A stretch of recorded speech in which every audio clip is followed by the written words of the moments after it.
Hey Tarot friends, I'm Julie and it's that time of year again. We will be covering the end of the year tag from Chanel Days.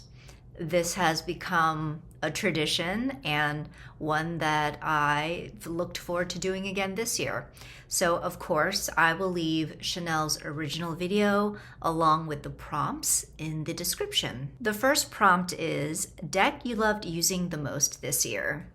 And that is Tarot of the Guiding Muse. I know I've talked about this a lot, and so this probably doesn't come as a surprise for some of you who have watched some of my other videos. This deck and I, even though we have not had a lot of time together, I just acquired this year. I bonded with it immediately and used it nonstop for a time, and really only just put it away because I thought I should use other decks and give some other decks attention. Number 2, most recent edition. And this just came yesterday. This was a holiday gift from myself to myself, and that is the Metanoia Marseille, 2nd edition. I saw this on sale on Etsy and I just went for it. I've seen this pop up on some channels lately. I think most recently I watched a full walkthrough on Taproot Tarot's channel, and this is so beautiful. And I've been more and more into like these classic style pips.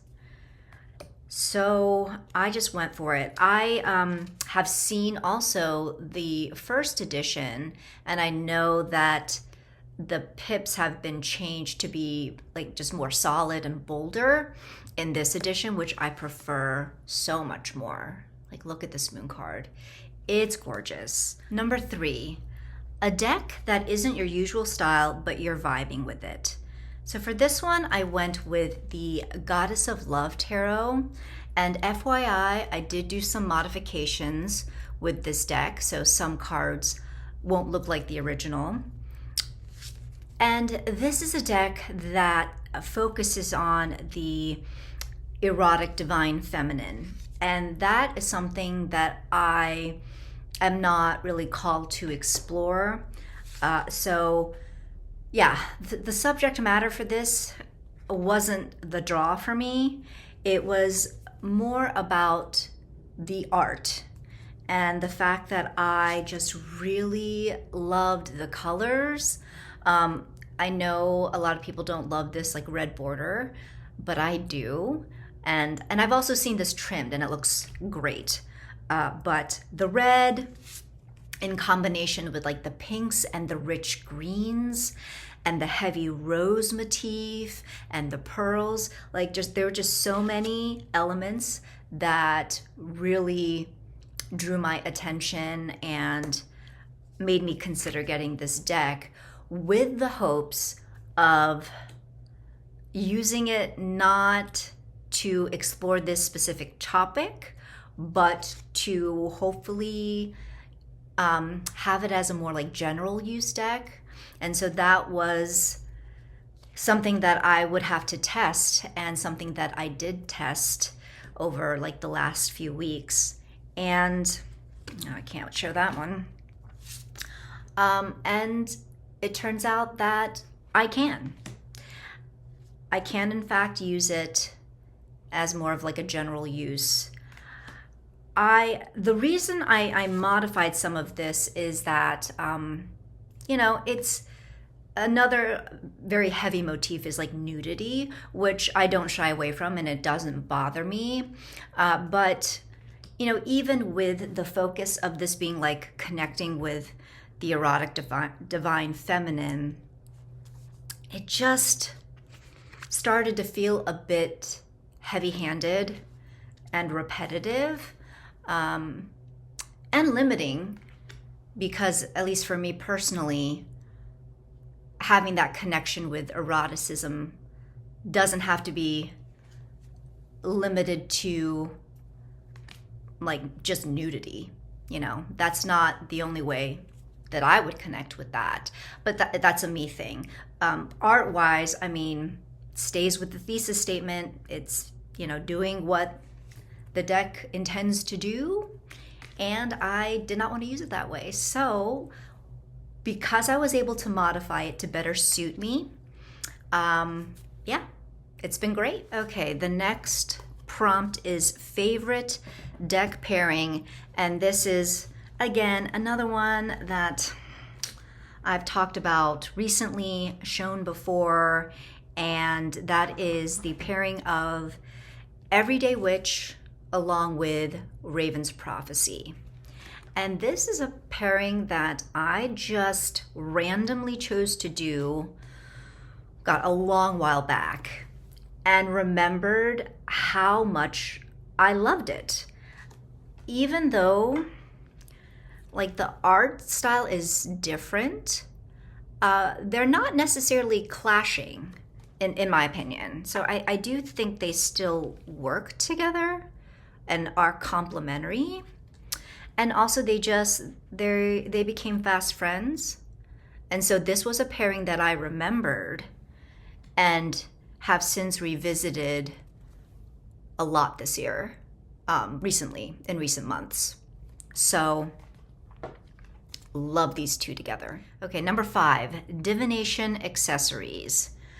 So the first thing I want to show is my journal, which this one I finished. So this went from October 2023 to this past July. So I don't write in this like every day. It's just when I'm called to do so.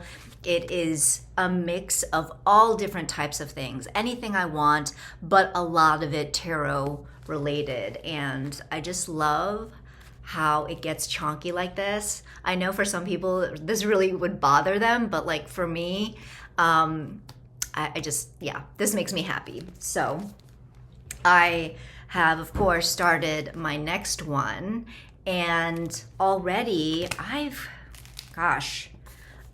like this far in.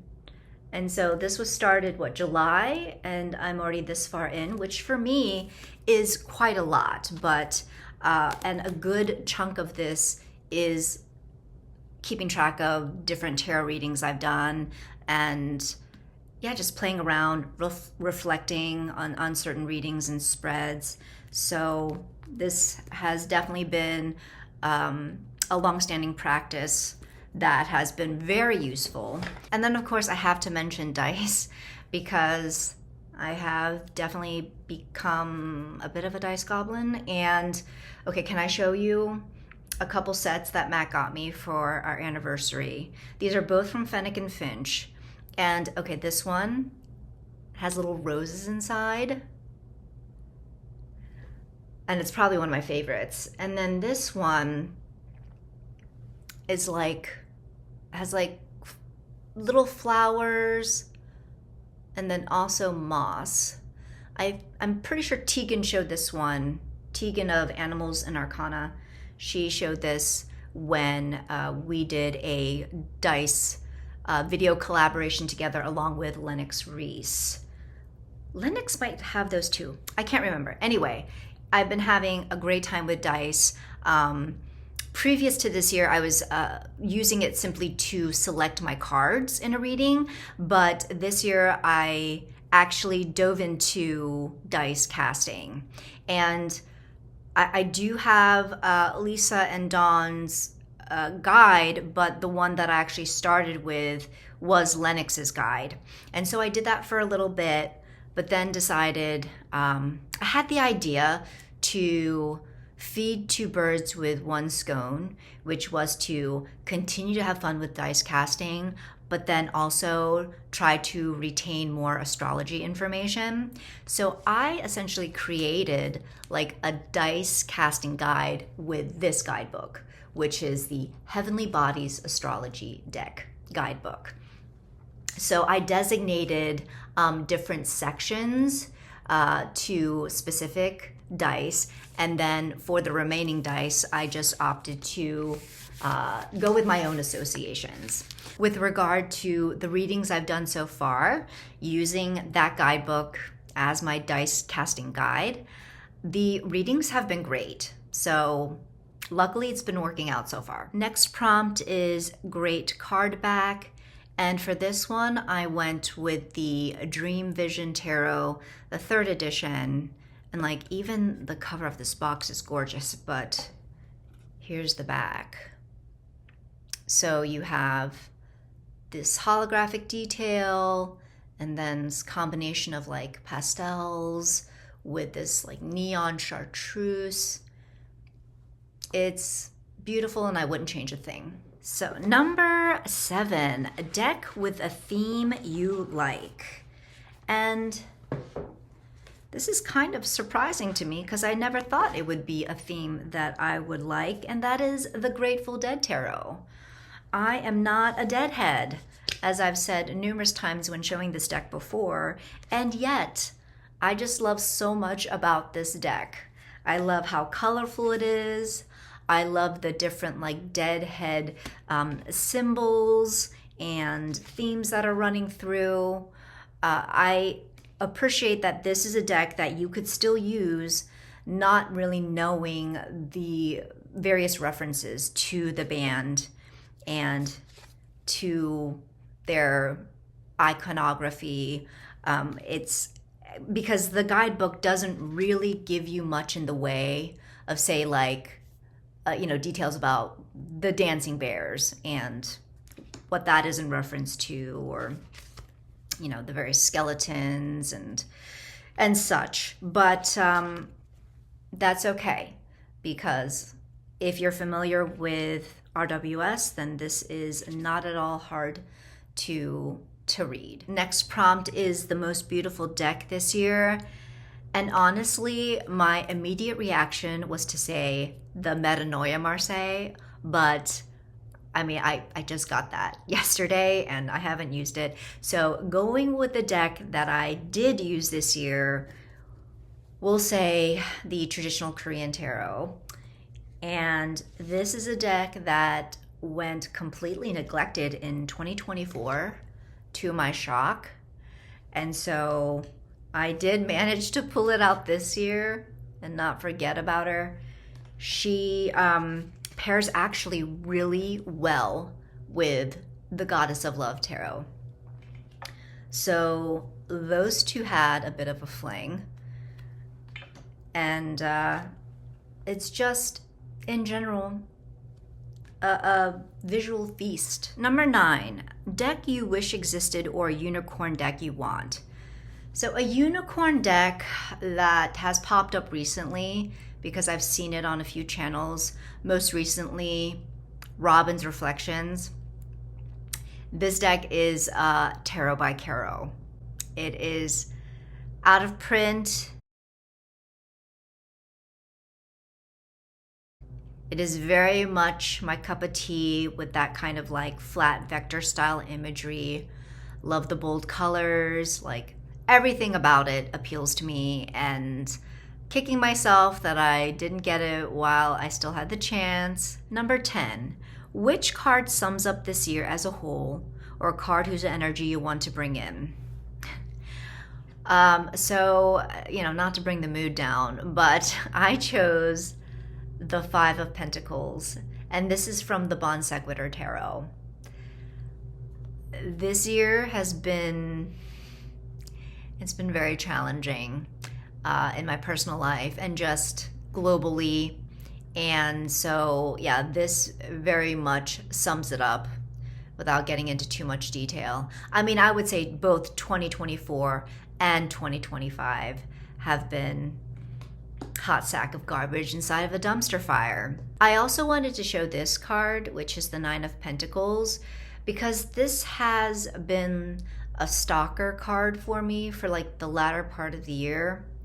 And it's shown up both in shadow when it comes to certain readings, but then also as an aspirational card, So this is a state of being that I feel like I've regressed from this year, or it's been like taken away from me.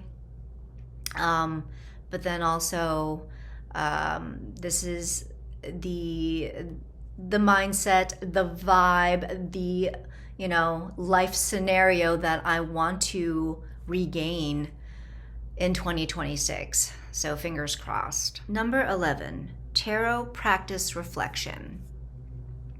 My tarot practice has been going very strong, and I've just really been enjoying it. And from last year to this year, there haven't been too many drastic changes. Like I said previously, I did introduce dice casting, so that's been a great experience overall.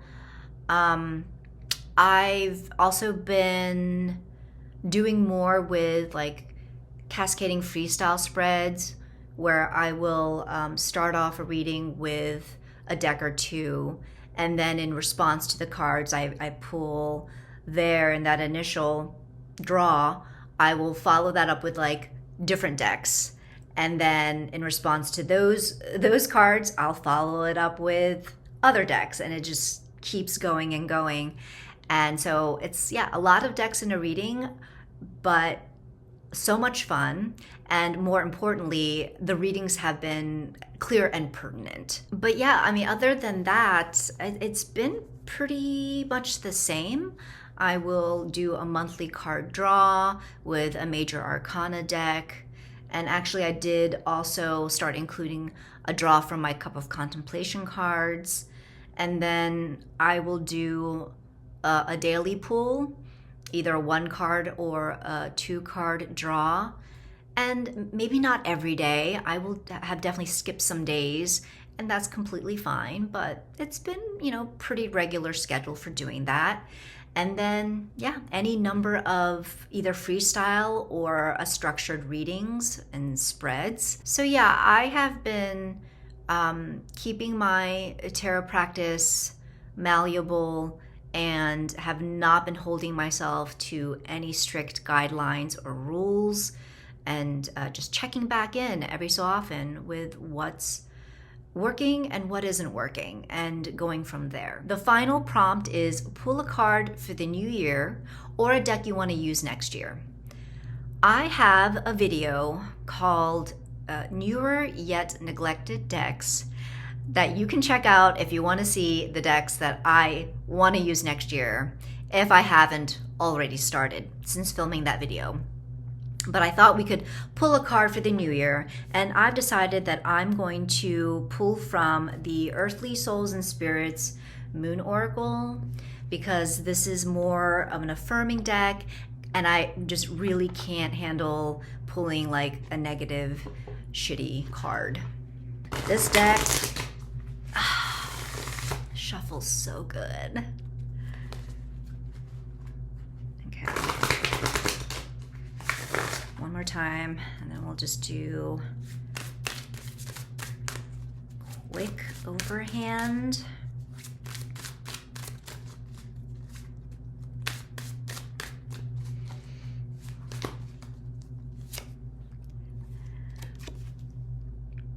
And the message is light. So let's go ahead and read from the guidebook. So there's a quote here from F.H. Batakim. Some things are better dealt within the cleansing light of transparency and openness rather than in the darkness of secrecy. So the key words for this are illuminating and vivid cleansing. Bathe yourself in the warm rays of the sun. Let the brilliance of the healing light lift you and carry you to a place of quiet contentment. Transform and retreat to the weightless euphoria of tranquility. Realize what you need to cleanse yourself of any heaviness or hardship. Move into the light instead of the darker side. You may also call upon the luminous moon as it is waxing into fullness. This powerful glowing energy will drift down and envelop you in a cozy blanket. Allow secure feelings and relaxing thoughts to radiate throughout your entire body. Your moon meditation will inspire you while lifting you into lightness. And then there's an intention that says, step away, take a short break, regroup, let go, reset and rejuvenate. Let the nourishing light soak in and shine on you. And that wraps up this tag. I hope you enjoyed, and I definitely look forward to seeing more VRs. Thank you so much. I hope you're doing well, and I will catch you in the next video.